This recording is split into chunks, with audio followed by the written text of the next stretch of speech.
सब डरपोक हो, किसी ने मेरा साथ नहीं दिया। तुम सब देखते रह गए कैसे वो जालिम चील मेरी सुनहरी को उठा कर ले गया। किसी ने भी मेरी कोई मदद नहीं की। ये आज बुरा समय मुझ पर आया है। देखना, ये कल किसी और पर भी आ सकता है। लेकिन मेरी बात तुम सब गौर से सुन लो। मैं जाऊंगी, मैं पहाड़ों की तरफ जरूर जाऊंगी। मेरा दिल कहता है मेरी सुनहरी जिंदा है। मैं अपनी सुनहरी को वापस लेकर ही आऊंगी। क्या हो गया है टुनटुनी चिड़िया? क्या कभी ऐसा हुआ है कि चील किसी बच्चे को उठाकर लेकर गया हो और वो जिंदा सलामत वापस आया हो? लेकिन कालू भैया, मेरी ममता इस बात को तस्लीम नहीं करती। मैं अपनी सुनहरी को वापस लेकर जरूर आऊंगी।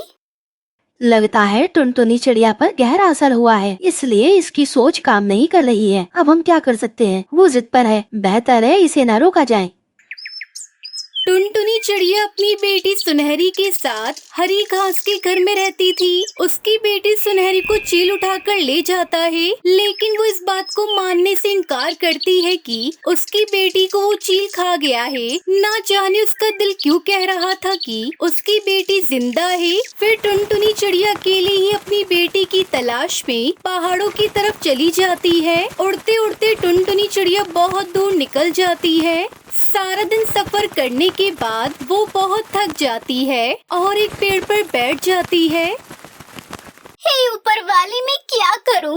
मैं थक गई हूँ। सुबह से अपनी बेटी को ढूंढ रही हूँ, शाम होने को आई है। इस जंगल में तो मैं किसी को भी नहीं जानती। अब मैं कहाँ रहूंगी? क्योंकि जब तक मुझे मेरी बेटी नहीं मिल जाती तब तक मैं यहाँ से नहीं जाऊंगी। ये कहते हुए तभी उसकी नजर नीचे पड़ी हरी घास पर पड़ती है।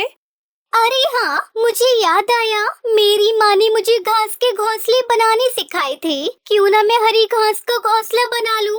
वैसे भी मैं अपने जंगल में हरी घास के बनाए हुए घर में ही तो रहती हूँ।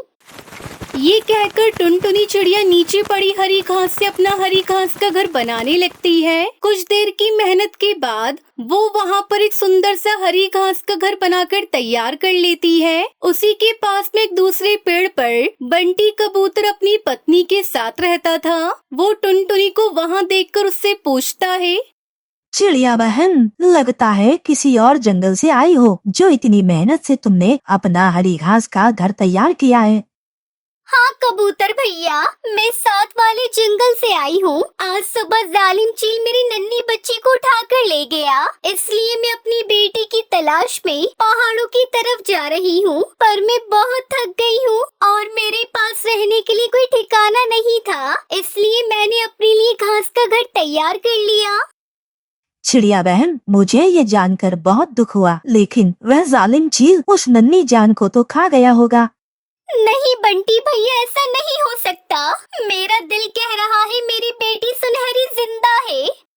चिड़िया बहन, काश ऐसा ही हो। इस जंगल में एक जालिम चील रहता है, वो कुछ दिनों पहले मेरे बच्चों को भी ले गया है। ऐसा करे बंटी भैया, आप मेरे साथ मेरे हरी घास के घर में चले, ताकि आप उस जालिम चील को ढूंढने में मेरी मदद कर सके। फिर बंटी कबूतर अपनी पत्नी बबली कबूतरी के साथ टुनटुनी चिड़िया के हरी घास के घर में चला जाता है।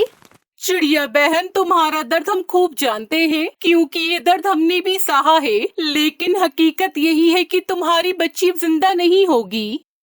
प्लीज ऐसा ना कहिए, मेरा दिल कहता है मेरी बेटी जिंदा है। चिड़िया बहन, अगर आपकी बेटी जिंदा भी हो तो उसे कैसे बचाएंगे आप? आप कैसे उस जालिम चील का मुकाबला करेंगी? मैं उस जालिम चील से मुकाबला करूंगी। मैं मर भी गई तो अपनी बच्ची को उसके चंगुल से जरूर बचाऊंगी। ठीक है चिड़िया बहन, हम दोनों भी आपकी मदद करने के लिए तैयार हैं। सुबह होते ही वो तीनों पहाड़ों की तरफ निकल जाते हैं। ऐसा करो, तुम दोनों इस पेड़ पर बैठो, मैं तब तक देख कर आता हूँ।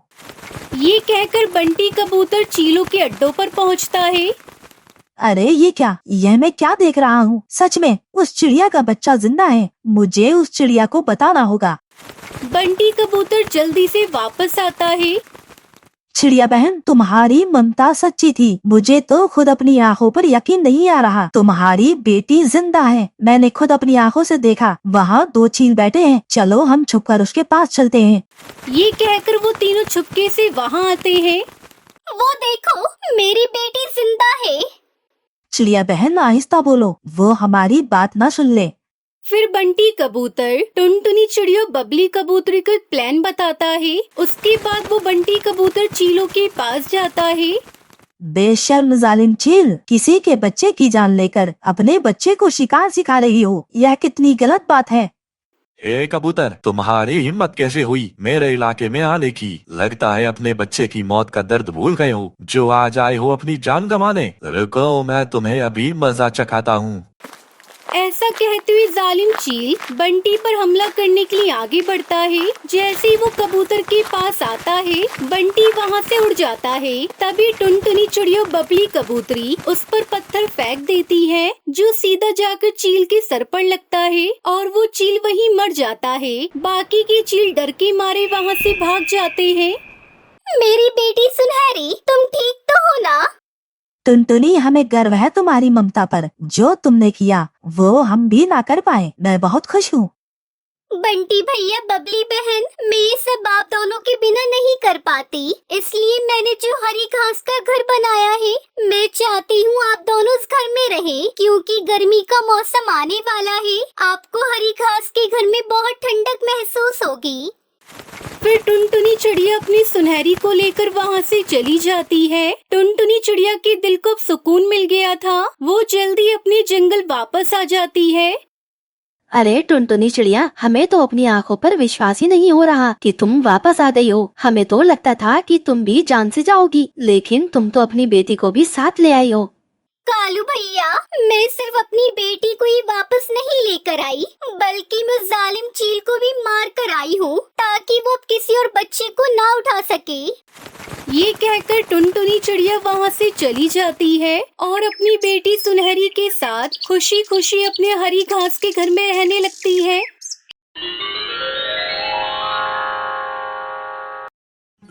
हिमाचल के जंगल में कालू अपनी पत्नी टुनटुनी और 2 साल की बेटी पिंकी के साथ एक छोटे से मिट्टी के बने टूटे फूटे घर में रहता था। कालू का वो बहुत ही करीब था।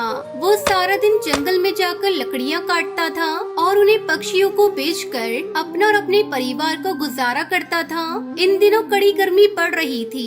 गर्मी के कारण जंगल के हर पक्षी का बुरा हाल हुए जा रहा था। तेज गर्मी के कारण कालू के घर की एक दीवार कमजोर होने की वजह से टूटकर गिर जाती है। ये देखकर टुनटुनी चिड़िया और कालू को वो बहुत दुखी हो जाते हैं, क्योंकि अब सारी धूप उनके घर में आने लगी थी। अजी, अब क्या करेंगे हम? हमारे घर की दीवार तो पूरी टूट चुकी है और घर में धूप आ रही है। हाँ पिताजी, घर में तो एक पल भी बैठा नहीं जा रहा। एक काम करते हैं, आज हम तीनों मिलकर ये दीवार फिर से बना लेते हैं। तब तक आप लोग हमारे इस वीडियो को लाइक और अगर आपने हमारे चैनल को सब्सक्राइब नहीं किया है तो जल्दी से सब्सक्राइब कर लें और कमेंट सेक्शन में जरूर बताएं कि आपको हमारी ये कहानी कैसी लगी। मिट्टी की दीवार कब तक बनाते रहेंगे हम? वो हर 2 महीने के अंदर गिर जाती है और हमारा ये घर भी कितना कमजोर हो चुका है, पता नहीं ये कब गिर जाए। तो क्या करे टुनटुनी, दीवार तो बनानी ही होगी ना, वरना ऐसे गर्मी में कैसे रहेंगे हम? दिन में गर्मी, रात में गर्मी, ऐसे तो हम तीनों बीमार हो जाएंगे। पिताजी, मेरी दोस्त लूसी है ना, उसके पिताजी ने घास का घर बनाया है और वो उसी में रहते हैं। यहाँ तक कि उन्होंने घास के तिनके से 4 घर बनाए हैं। एक घर में वो रहते हैं और बाकी के घर उन्होंने किराए पर दे दिए हैं। घर के साथ साथ उनकी कमाई भी अच्छी होती है। हम भी ऐसा कुछ करते हैं ना। और मैंने सुना है धूप में घास के ऊपर पानी डालने से वो घास एकदम ठंडी हो जाती है, जिससे उस घास के घर के अंदर बहुत ठंडा लगता है। गर्मी बिल्कुल महसूस नहीं होती उसमें। क्या जी, हम भी ऐसा ही कुछ करते हैं ना। अगर हमारा भी घर घास का होगा तो कितना अच्छा होगा ना। और घास के लिए हमें कौन से पैसे देने होंगे? वो तो जंगल में ऐसे ही मिल जाती है। चलिए, हमें जंगल में जाकर घास ढूंढनी होगी। टुनटुनी के कहने पर तीनों उसी समय जंगल की ओर निकल पड़ते हैं। गर्मी के मौसम के कारण सारे पेड़ पौधे सूख चुके थे। जंगल में कहीं पर भी घास का नामो निशान नहीं था। हम तो कितनी दूर तक आ चुके हैं, पर यहाँ तो कहीं पर भी घास नहीं है। हरी घास कहाँ से लाएंगे हम? बस हम इससे आगे नहीं जा सकते। यहाँ से थोड़ी दूरी पर एक विशाल जंगल है, सुना है वहाँ बहुत से जंगली जानवर रहते हैं। वहाँ जाना हमारे लिए सुरक्षित नहीं होगा। क्या जंगली जानवर? अरे बाप रे, नहीं जी, हम वहाँ नहीं जाएंगे। चलिए हम वापस घर चलते हैं, वैसे भी थोड़ी समय में अंधेरा हो जाएगा। चलो पिंकी बेटा, हम घर चलते हैं। तीनों वापस घर जाने लगते हैं। तभी कालू कौवे के मन में एक बात आती है।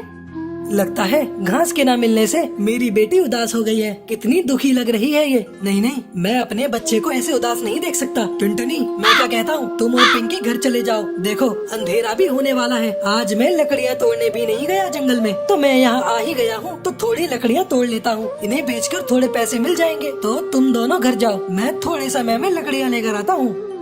अरे आप कल आ जाना, अभी अंधेरा भी होने को आया है, रात हो गई है, तो आप कैसे घर आओगे? टुनटुनी, इस जंगल में मेरा रोज का आना जाना है, तुम चिंता मत करो, मैं जल्दी ही घर आ जाऊंगा। कालू कौवे की ये बात सुनकर टुनटुनी और पिंकी घर चले जाते हैं और कालू कौवा जंगल के गहरे हिस्से में चला जाता है। मुझे तुरंत ही कहीं से भी घास ढूंढकर घर जाना होगा।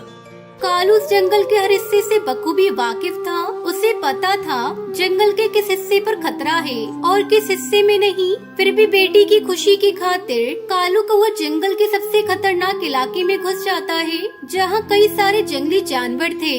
कालू उस जंगल में डर डर कर घूमता है, पर उसे वहाँ पर घास नहीं दिखाई देती। इतनी दूर आने के बाद भी घास नहीं मिली। ये जंगल की सारी घास आखिर गायब कहाँ हो गई? एक घास तक नहीं है इस जंगल में।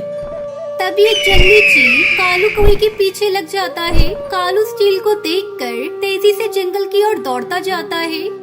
बाप रे, ये जंगली बाज मेरे पीछे कैसे पड़ गया? अगर इसने मुझे पकड़ लिया तो मैं तो मारा जाऊंगा। कहाँ भागूं? आगे तो पूरा जंगल ही जंगल है।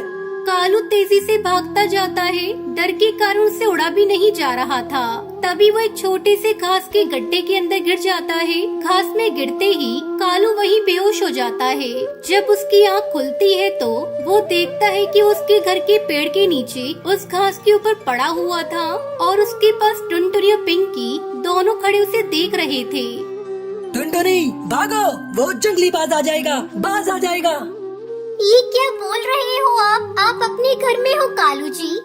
कालू कौवा उठकर चारों ओर देखता है तो अपने जंगल और अपने घर के नीचे था। ये कैसे हो सकता है टुनटुनी? मैं जंगल में था और एक जंगली बाज मेरे पीछे पड़ गया था। मैं तेजी से भागा और इस घास के, अरे ये घास यहाँ कैसे आ गई? ये तो जंगल में थी ना। तभी उस घास से आवाज आती है।